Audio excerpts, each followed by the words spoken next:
Seja bem-vindo, estou de volta.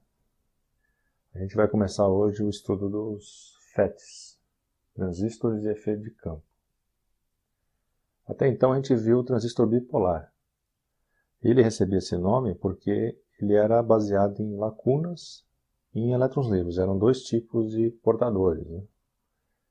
Esse aqui a gente vai ver que ele é baseado em elétrons livres. Ele é um unipolar. É um dispositivo unipolar. A gente vai ver o JFET e o MOSFET. Nesse vídeo de hoje, a gente vai ver o JFET, o FET de junção. Então, para a gente entender como funciona esse dispositivo, né, vamos imaginar o seguinte. Imagine que eu tenho uma pastilha aqui de material N. Vamos lembrar o que era o material N. Era um semicondutor dopado com átomos pentavalentes. Isso aí eu mostrei lá no primeiro vídeo de diodo, que pelo fato dele ser um átomo pentavalente, ele fornecia ao semicondutor elétrons livres. Né? Ao contrário, o material P era dopado com átomos trivalentes, então faltava lá, tinha uma lacuna em cada conexão, e ele doava lacunas para o semicondutor. Então, quem tiver alguma dúvida, por favor, volte lá no vídeo de diodo para entender perfeitamente o que era o material N e o material P. Senão fica difícil entender como funciona o dispositivo. Então, voltando aqui, imagine uma pastilha do tipo N dopada com átomos pentavalentes, portanto, repleta de elétrons livres. E a gente vai conectar isso numa fonte. O que vai acontecer aqui? O terminal positivo da fonte de tensão vai atrair esses elétrons. A gente vai ter um pleno estabelecimento de corrente aqui, da fonte para o dreno. A gente vai chamar esse terminal de fonte e esse terminal de dreno. Então vamos começar a ver os nomes dos terminais. Lá no transistor bipolar a gente chamou de emissor, coletor e base. Então aqui no lugar do emissor a gente tem a fonte e no lugar do coletor a gente tem o dreno. A fonte está fornecendo elétrons e o dreno está drenando elétrons. Certo? E a gente vai ter um estabelecimento de uma corrente nesse sentido aqui. Agora imagine que eu pegue esse material e eu faço um acréscimo de dopagem P, tipo P aqui. Uma de cada lado aqui. E eu vou chamar essa conexão externa aqui de porta. A gente vai ter uma de cada lado. Então a gente tem a fonte, uma porta de cada lado e um dreno. E ao invés de ter apenas o material N, agora a gente tem uma porção de material P, uma de cada lado. A outra forma de fazer isso é fazer uma interconexão interna. E aí você tem os dois materiais P, mas apenas uma conexão externa. É desse jeito que a gente vai ver. Pode acontecer desse jeito, mas é o mais comum, é desse jeito aqui que a gente vai ver. Então, no lugar da base, lá no TBJ a gente tinha base, emissor e coletor. Aqui a gente tem porta, fonte e dreno. Agora, note o que aconteceu aqui. O material N ele ficou restrito à passagem dele aqui dos elétrons, né? Agora vai haver uma restrição. A gente vai ver o que acontece na hora que a gente polariza isso aqui. Mas vai acontecer algo diferente disso. A gente vai conseguir controlar isso aqui. A gente já vai ver já como a gente faz isso. Certo? Aqui, como eu estava dizendo, aqui tem a relação entre os elementos do TBJ e os elementos do JFET. Certo? É muito semelhante. A gente vai ver o gráfico no próximo quadro, a gente vai ver mais semelhança ainda. Então agora vamos polarizar o bicho aqui. Ó. Então eu liguei uma fonte de tensão, CC, na porta, e a outra fonte está ligada no dreno e na fonte. Então, veja que o material do tipo P, ele está ligado no negativo, então no diodo porta-fonte, a gente tem o P no negativo e o N no positivo. Ele está, portanto, reversamente polarizado. Lá no vídeo de diodo também fica claro isso aqui, como isso acontece. Esse diodo está reversamente polarizado e o diodo porta-dreno também está reversamente polarizado. Por quê? Porque a porta está no P e o dreno está no positivo da bateria. Né? Então a porta, o P, está no negativo dessa bateria e esse aqui está no positivo. Isso caracteriza uma conexão reversa. Ele está reversamente polarizado. O que acontece pelo fato desse diodo aqui, porta, fonte, estar reversamente polarizado? Um diodo reversamente polarizado, ele vai ter uma corrente muito pequena circulando nele. Então essa corrente aqui da porta, ela vai ser uma corrente muito pequena. Isso significa que ele é um dispositivo com alta impedância de entrada. Essa corrente é praticamente zero. Nós vamos considerá-la como zero nos nossos cálculos, né?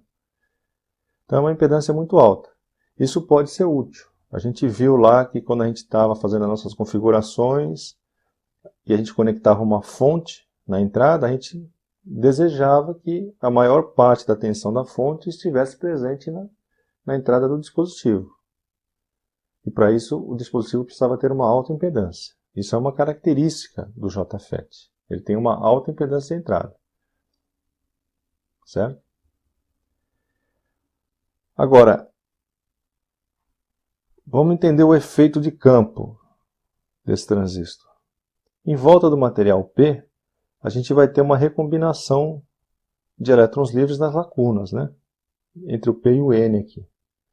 Então vai ter uma camada de depleção aqui e uma camada de depleção aqui. Entre cada diodo, é bom sempre lembrar, né? Aqui existe uma queda de potencial de 0,7 entre cada diodo desse aqui. Né? Então, a gente vai formar aqui uma camada de depleção e conforme a gente muda essa tensão reversa aqui na entrada, o que acontecia lá no diodo quando a gente aumentava a tensão reversa? A gente aumentava a camada de depleção. Aqui vai ser a mesma coisa. Conforme eu aumento a tensão reversa, eu vou aumentar essa camada de depleção. E esse canal de passagem de elétrons ele vai fechar.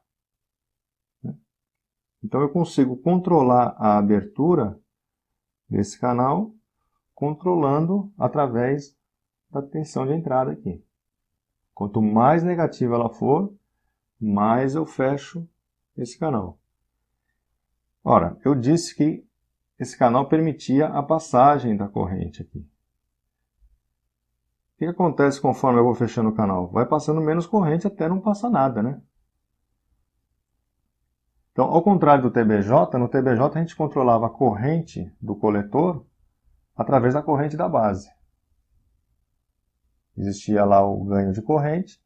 Se eu aumentasse ou diminuísse a corrente da base, eu aumentava ou diminuía a corrente do coletor. Aqui a gente está aumentando ou diminuindo a corrente de dreno através da tensão de entrada. Então é um dispositivo controlado por tensão. Lá era controlado por corrente no TBJ. Aqui é controlado por tensão. Isso já é uma diferença entre eles também. Esse controle de corrente. Aí você pode perguntar, mas os diodos estão reversamente polarizados e eu tenho passagem de corrente? Tem passagem de corrente. Vamos prestar atenção no que eu estou falando aqui. Ó. Porta-fonte está reversamente polarizado. Porta-dreno está reversamente polarizado, mas a corrente está indo da fonte para o dreno. Ela não depende da polarização dos diodos. Ela depende da abertura do canal. Uma vez que esse canal está livre, esse terminal positivo da bateria atrai os elétrons. Conforme eu vou fechando o canal dessa maneira aqui, aumentando a camada de depleção, porque eu estou tornando essa tensão reversa maior, eu vou fechando essa passagem de forma que eu diminuo o fluxo de elétrons. Tá certo? Então é bom não confundir porta-fonte com porta-dreno com fonte-dreno. Né? E a exemplo do que a gente viu também no TBJ, essa corrente da fonte ela vai ser igual à corrente do dreno. É a mesma corrente. Né? Lá a gente fazia a corrente do emissor igual à do coletor. Aqui vai ser a mesma coisa. A corrente da fonte vai ser igual à corrente do dreno. e a corrente da porta vai ser praticamente igual a zero devido à alta impedância na entrada, certo? Bom, aqui como eu disse, quase todos os elétrons vão passar através do canal, e o ID vai ser praticamente igual ao IS. Uma outra característica do JFET. Uma alteração na tensão de entrada, ela não é muito refletida na tensão de saída. Algo que não acontecia com o TBJ. Então, o que acontece? Você usa o TBJ quando você quer grandes ganhos de tensão. E você usa o JFET para altas impedâncias de entrada. Eu não consigo grandes ganhos de tensão com o JFET. Alterações de tensão na entrada não são refletidas com tanta intensidade na saída como acontecia com o TBJ. Então ele não é um bom amplificador de tensão, mas ele tem uma alta impedância de entrada. O que a gente faz? A gente combina, como eu disse. A gente faz um amplificador com múltiplos estágios. No primeiro estágio a gente põe o JFET, a gente aproveita a alta impedância dele e a amplificação você faz de fato no segundo estágio com o TBJ. E aí você tem uma alta impedância de entrada e um alto ganho de tensão. Aqui é o símbolo do JFET. No lugar da base a gente tem a porta, no lugar do emissor a gente tem a fonte e no lugar do coletor a gente tem o dreno. Tá certo?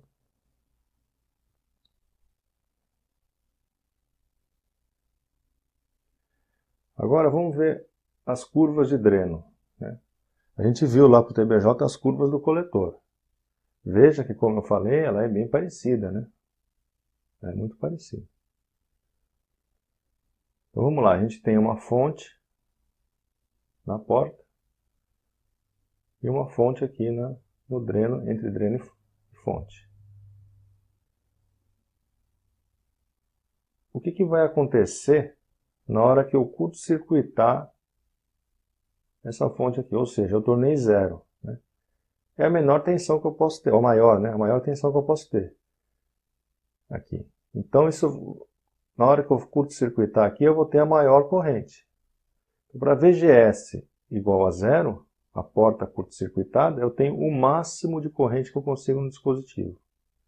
Eu vou ter essa curva aqui, e o máximo de corrente, que eu chamo de IDSS, é a porta curto-circuitada. Quando a porta tiver com tensões mais negativas, eu vou ter outras curvas aqui que eu já vou mostrar já. E a gente vai diminuir a corrente de dreno. Foi o que a gente viu. Quanto maior a tensão reversa, mais eu fecho o canal e mais eu diminuo a corrente. Com a tensão zero, eu tenho aquele canal o mais aberto possível. E eu tenho o máximo de corrente que eu consigo ter com o dispositivo. Certo? Aqui eu coloquei valores, né, para dar uma ideia. Então no VGS igual a zero eu tenho, por exemplo, 10 mA. Essa é a máxima corrente. Conforme eu torno a tensão reversa maior, ou seja, mais negativa, eu vou diminuindo a corrente de dreno. Certo? Esse valor é um valor importante, que é chamado tensão de estrangulamento,